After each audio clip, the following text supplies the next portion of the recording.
All right, welcome to worksheet P13. This is our review of question number 13 from the spring assessment. Remember what we're doing here is we're simply doing a conversion. We're either going to go from exponential form to radical form, or we're going to go from radical form to exponential form. So we're just converting between the two. Remember what radical form means is that we're going to have some type of root, okay? We have an index number. Remember, if there's no number there, then this number is a 2. Could be a 3, could be a 4, a 5. No number means a 2. And then we also have a power. The power for what's underneath the radical can either go out here, might do something like a power out here, or if you don't want to put it out there, you can put it under the radical as well. So we have a choice as to where you're going to put your radical or your power for your radical form. All right. When we do exponential form, what we're going to do is we're going to have a fractional exponent. So what you want to do is make sure your denominator is in a fraction position. So you do something like this, and you have your power. And so I want to remember that my power of my radical becomes the top of my fractional exponent. And the most important piece here is the bottom of my fractional exponent is the index number. Remember, if there's no number there, this becomes a 2. And so we look at that in the worksheet right now, and we know we have fractional exponents, so we know we're going to do radical form. All right?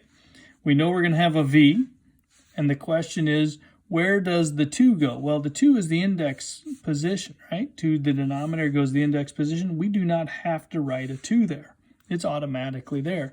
The power on this guy becomes the 1, and we don't need to do a power of 1. We're done with square root of e. On number 2, once again, we're going from fractional exponent, okay, exponential form we call it, to radical form. We're going to create a radical. Now remember that the bottom number becomes my index position, and so this becomes a 2. And again, I don't need to put a 2 if it's in the index position. I have my r.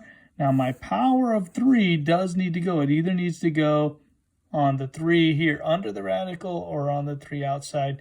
The easiest place to do it is on the outside, because then you can never make a mistake. All right, because if there's more than one term that goes here, then that exponent belongs to all of them. And we see that in question number 3 as well.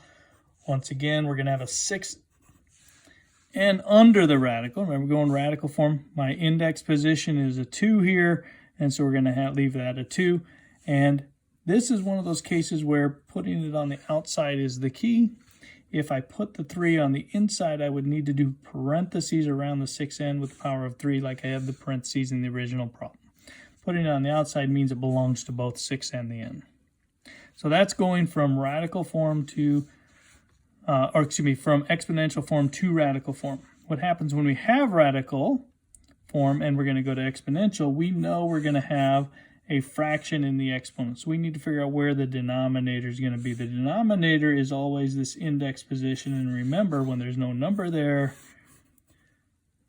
it becomes a 2. My power on the n is a 5. That becomes the numerator. The power is the numerator. The index position is the denominator. And finally, we're going to go, we know we're going to have a fractional exponent. The 4 is going to go on the bottom. The power of 5 is going to go on top. So that is P13 in a nutshell. Go ahead and finish out the rest of the worksheet. Send that in to me, and if you're doing well on it, we'll get you started on the reassessment right away. Good luck.